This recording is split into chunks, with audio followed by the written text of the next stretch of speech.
Hello दोस्तों इस video में हम बात करेंगे methods of collecting primary data के पार्ट 2 की। और स्पेशली इस वीडियो में हम समझने वाले हैं इनडायरेक्ट ओरल इन्वेस्टिगेशन मेथड को। तो बच्चों, जैसे कि हमने पिछली वीडियो में देखा था कि डायरेक्ट इन्वेस्टिगेशन में तो जो इन्वेस्टिगेटर है वो इन्फॉर्मेंट के पास डायरेक्ट जाता है, लेकिन इस वाले में क्या होता है कि under this method investigator prepares a small list of questions, यानी कि वो एक क्वेश्चंस की लिस्ट बना लेता है रिलेटिंग टू इन्वेस्टिगेशन, यानी कि इन्वेस्टिगेशन से जुड़ी हुई जो भी क्वेश्चंस हैं उनकी लिस्ट बना लेता है। और उन लिस्ट को लेकर इंफॉर्मेशन किससे कलेक्ट नहीं करता, डायरेक्टली इंफॉर्मेंट से कलेक्ट नहीं करता, यानी कि जिस व्यक्ति से संबंधित समस्याएं इकट्ठी करनी है वो उनसे डायरेक्ट डिस्कस नहीं करता, बल्कि किसी और से वो आंकड़े इकट्ठे करता है जो उस प्रॉब्लम से रिलेटेड व्यक्ति हो। तो ऐसे व्यक्ति को हम जानते हैं किस नाम से, विटनेस के नाम से। तो यहां पे जैसे कि लिखा हुआ है कि but collected orally from the person who are expected to give information about the investigation, यानी कि इसके अंदर क्या होता है कि डायरेक्टली बात नहीं करते, हम उस व्यक्ति से बात नहीं करते जिसके बारे में इंफॉर्मेशन चाहिए, बल्कि हम उस व्यक्ति से जुड़े हुए किसी अन्य व्यक्ति को, जिसको कि हम विटनेस के नाम से जानते हैं, उससे डाटा इकट्ठे करते हैं ओरल इन्वेस्टिगेशन के माध्यम से।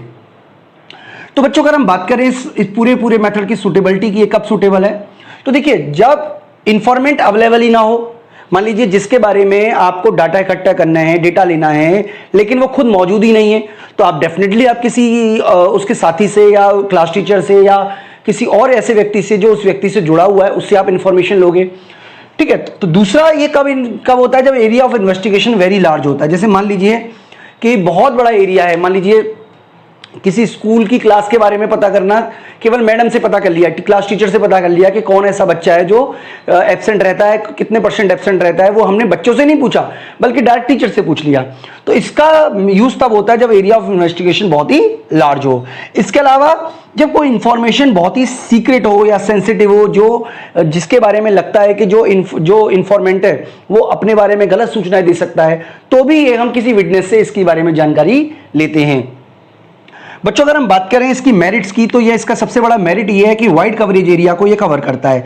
इसका मतलब ये वाला इन्वेस्टिगेशन जो है वो तब सूटेबल है जब एरिया ऑफ इन्वेस्टिगेशन बहुत बड़ा हो, क्योंकि इसमें हम डायरेक्टली तो हम बात करते नहीं हैं, हम इनडायरेक्टली ओरल इन्वेस्टिगेशन करते हैं। तो किसी भी कई लोगों के बारे में इंफॉर्मेशन ली जा सकती है, ओरली लेनी है। तो इकोनॉमिकल है, क्योंकि हमने जैसे बताया कि ये बहुत बड़े एरिया को कवर करता है, कुछ लोगों से इंफॉर्मेशन लेते हैं सभी के बारे में, तो ये इकोनॉमिकल है, चाहे टाइम के रिलेवेंट में हो, चाहे वो पैसे के रिलेवेंट में हो, चाहे वो एफर्ट के रिलेवेंट में हो।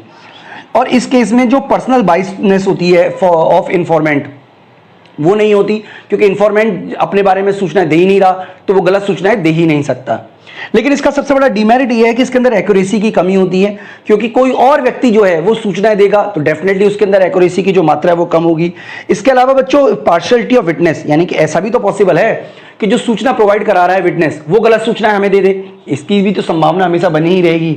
ठीक है बच्चों। इसके अलावा lack of interest of informant, यानी कि जो इन्फॉर्मेंट है वो अपना इंटरेस्ट इसमें खो देता है। ठीक है, क्योंकि वो अपने बारे में तो सूचना दे ही नहीं रहा। तो बच्चों, ये इसके मेरिट और डिमेरिट हमने डिस्कस किए, साथ ही साथ हमने इसके सूटेबिलिटी की बात की।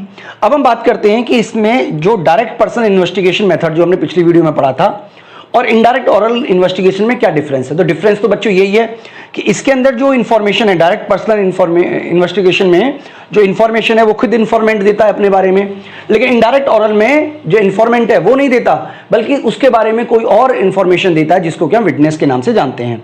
इसके अलावा बच्चों, डायरेक्ट पर्सनल इन्वेस्टिगेशन तब सूटेबल है जब एरिया ऑफ इन्वेस्टिगेशन छोटा हो, जबकि इनडायरेक्ट ओरल इन्वेस्टिगेशन तब जरूरी हो जाता है जब एरिया ऑफ इन्वेस्टिगेशन बहुत बड़ा हो। एक्सपेंसिव की बात करें तो बच्चों, ये जो डायरेक्ट पर्सनल इन्वेस्टिगेशन है ये ज़्यादा एक्सपेंसिव है, जबकि इनडायरेक्ट ओरल इन्वेस्टिगेशन जो है वो कंपैरेटिवली कम एक्सपेंसिव है। इसके अलावा बच्चों, डायरेक्ट पर्सनल इन्वेस्टिगेशन में ज़्यादा एक्यूरेसी होती है, जबकि इनडायरेक्ट ओरल इन्वेस्टिगेशन में कम एक्यूरेसी पाई जाती है। तो इस तरीके से बच्चों हमने जो इनडायरेक्ट ओरल इन्वेस्टिगेशन है उसके बारे में समझा। अगली वीडियो में बच्चों हम आगे जो हमारा कॉरेस्पॉन्डेंस मेथड होता है, यानी कि डिफरेंट कॉरेस्पॉन्डिंग मेथड से किस तरीके से डाटा इकट्ठे किए जाते हैं, उसके बारे में हम डिस्कस करेंगे बच्चों। इस वीडियो में इतना ही। Thank you.